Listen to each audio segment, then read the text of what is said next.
The Storm is the 12th episode of Avatar: The Last Airbender, the greatest show of all time, at least in my opinion, and hopefully yours too. And it is one of the most talked about episodes in the show's history. Hopefully I'll bring something new to the conversation, but that is why today I will explain why The Storm is absolutely marvelous. First, don't forget to hit that like and subscribe button, it will really help me out to grow. Also comment down below which episode I should cover next, but without further ado, let's get right into it. The opening of this episode starts unlike any other, at least in season 1, with a dream sequence, and it just shows suffering and loss, but most of all guilt in Aang. It's a little bit cliche, but works in the context of the show, and also Aang's struggles. It really portrays his especially guilt that he ran away very vividly. The music is perfectly, the plucking strings really transforms into something dark and mysterious. The correlation between the past and the future is so obvious in this episode, and really try to connect these 2 points, that he does run away then and he runs away now, and he needs to grow from that. And it's not subtle, but it's such a wholesome message, and they really get that through well, even though it is a little bit cliche, as I said. When Aang wakes up, we get this very wholesome moment between Aang and Katara. She really gets to show her empathetic side here. Sokka get a little funny moment. It's just such a great scene. Shows that they really care about each other, that they are a family at this point. And it's so important to show that this early on in the show. The birds that we can see in the distance does a great job at showing how close the gang and Zuko are, and it's just a great transition to Zuko's scene, which I will talk about now. Iroh, knowing the storm coming, just makes sense, feel it in the hip like the lady later on. He's just old, so he probably knows. Zuko lashing out is pretty on character at this point. He feels frustrated, he's losing, and that really shows in the next episode as well, when Aang gets captured in the Blue Spirit. So he's really stressed out now, and it's so close but yet so far away, and that's really what takes him out. It makes sense for him this early on in season 1 for him to lash out, and it just builds tension between Zuko and the crew, which is so vital for him to tell this story later, or for Iroh to tell his background story. Aang running away is the crux of his arc in this episode. He was just a kid, but he still feels such guilt in what happened that day 100 years ago. Gyatso is incredible in those flashbacks. You really feel a connection to Aang, and also the storm clouds are gathering line is pretty obvious and on the nose, but somehow it really works in the context of this episode.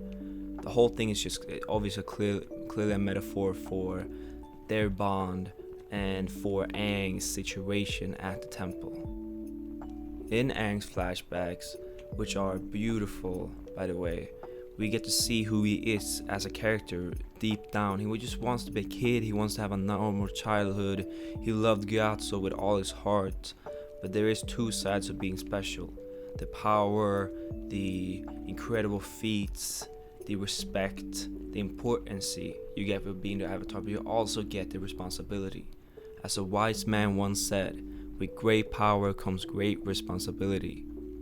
And running away in the flashback is, like I said, the crux of the episode, or the crux of the whole show for that matter, since that's what started the whole thing that made him go in the water and freeze for 100 years so Katara and Sokka could wake him up. And it makes sense in this episode, since you really feel his anger that they're gonna moving away from Gyatso. You really feel that connection so strong in those early scenes, and they're playing around and Gyatso cheating at Paicho, so you really feel that connection, and they're just gonna rip that away from him, take that childhood away from him. It also makes it his fault that he wasn't there. Since he ran away, it was his fault that he couldn't help. Since he's the Avatar, he could have helped when Sozin came and attacked. Would that have made a difference? Since he's only 10 years old, no realized power, he'd never gone into the Avatar state, he hasn't learned any other discipline or even try to learn any other elements. So would that actually have helped? Probably no. They probably would have captured him or murdered him. So I don't know if that would have helped, but I do understand the guilt Aang feels for it. It's just better than just take a stroll to clear his mind, like the Netflix adaptation that never gave any weight to his decision of actually leaving, since it was coincident. It wasn't his decision. He had no agency in it. That is why it's so important that he ran away and not just went for a walk, which gives this whole scene and the whole series weight to throw around, emotional weight to throw around. When it comes to the siblings in this episode, Katara plays an important role to Aang, the caring one, and it just continues her characterization as the mom of the gang, and she does a great job at getting the story out of Aang. She is the surrogate for us to get this story, that Aang tells us the story, and she does a great job at just being a friend to Aang when he really needs it.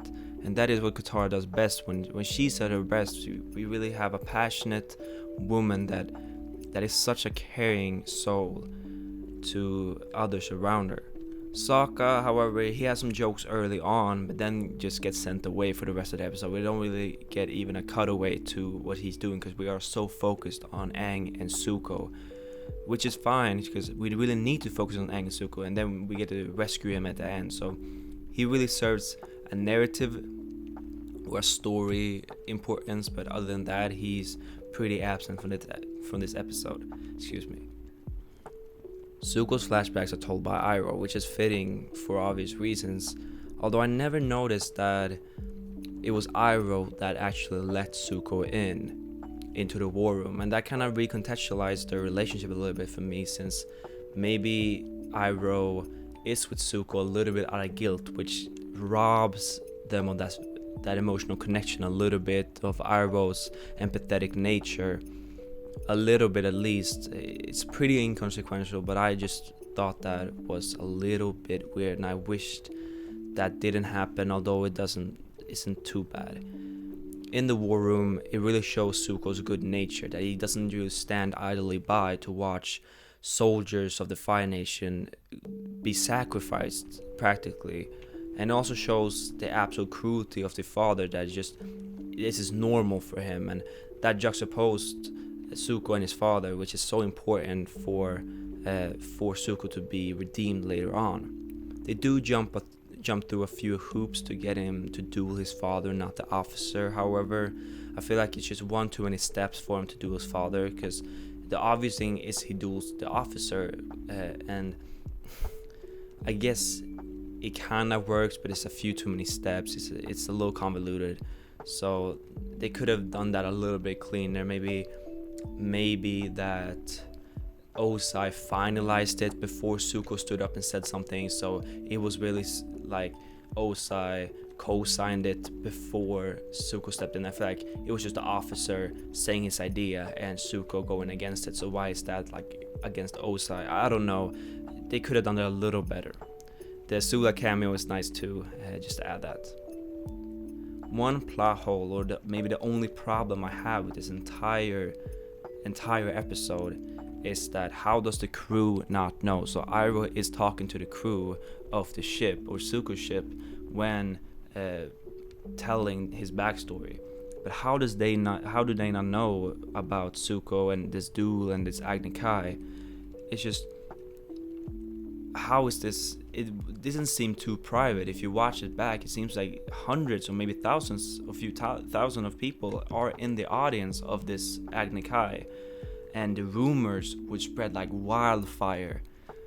Like Fire Lord Osai burns his son. That would be gossip all the way around the world. The whole world would know about it in like a day, and they really show in Kyoshi how a rumor spreads so easily about the Avatar. So how do you keep this contained? The PR team, the Osai's PR team is amazing to keep this locked down, because they should have known like that Osai burned his own son in front of thousands of people. That is just so obvious. So how is this news to the crew? So that's maybe the only plot hole to the show. And I watched this back now, and I never noticed that they didn't do what they did in Netflix Avatar. That's probably the best change Netflix did. That it was the crew of Zuko's ship is the one that he saved. That is such a great change. I just thought it was included here because it's so obvious. So great job on Netflix, I guess. But it's kind of in my head canon now, so I kind of gave credit for it in my head to the real show.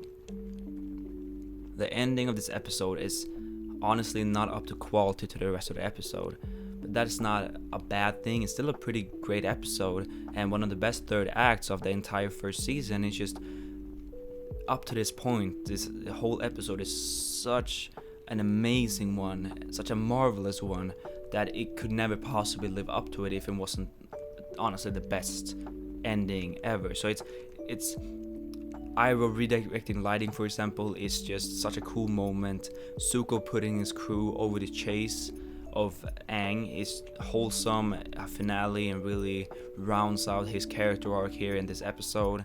And getting to save his friends underwater is also a nice way to tie a bow around his arc, and it's so satisfying also.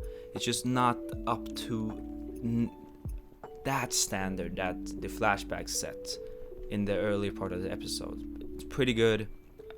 8 out of 10. It's just not a 10 out of 10, if you get what I mean. So not a knock on the episode at all. The action, a little in the end, but mostly an actionless episode, and it fits the story really well here. It doesn't need any action since it's carried by character development. It also fits perfectly with the next episode since it's kind of a duo episode in a way, since the blue spirit comes right after, and that is basically a whole action scene. So we get a lot of action in that one and a little to no action in this one, and it kind of fits nice as this duality of these two episodes. Humor is not too prevalent in this one either. It's just few good one-liners, but relatively low on the humor. It's not needed either. It's such a serious tone in this one. We have a really dark one being scarred for life by his father, and now they're running away, and his whole people being murdered. Pretty dark stuff, and humor maybe wouldn't have been fitting in the story, which I do like their decision to lean back on the humor. They get some off in the opening before everything starts. So yeah, the humor is perfect in this one. Not too much, perfect amount. If we talk about the good stuff, telling Zuko and Aang's backstory together was genius. The similarities and the differences. Aang can never go back to his loving family, while Zuko desperately wants to return to his abusive one. Both being sent away from home, Zuko choosing to beg while Aang choosing to flee. None chose to fight, because they are both good people at heart. It's just an incredible episode overall, and the only negative is that plot hole. How does the crew not know? Although if you suspend that belief, it's perfect, honestly. Next near until the finale is just not up to that standard. It's just like I said, 8 out of 10 finale, 10 out of 10 rest of the episode, but it's still a 10 out of 10 overall. So yeah, it's definitely, in my opinion, the best episode of season 1. Maybe by far. I feel like Jet and Blue Spirit are there, but it definitely is a one step above those two. Thank you for watching this far. If you enjoyed this video, please consider hitting the like button and subscribing to the channel for one breakdown each Thursday. Comment down below any improvements I could make for the content. I would really appreciate the feedback. Help me grow and help me get better at this. Thanks again for watching, and until next time, have a great week.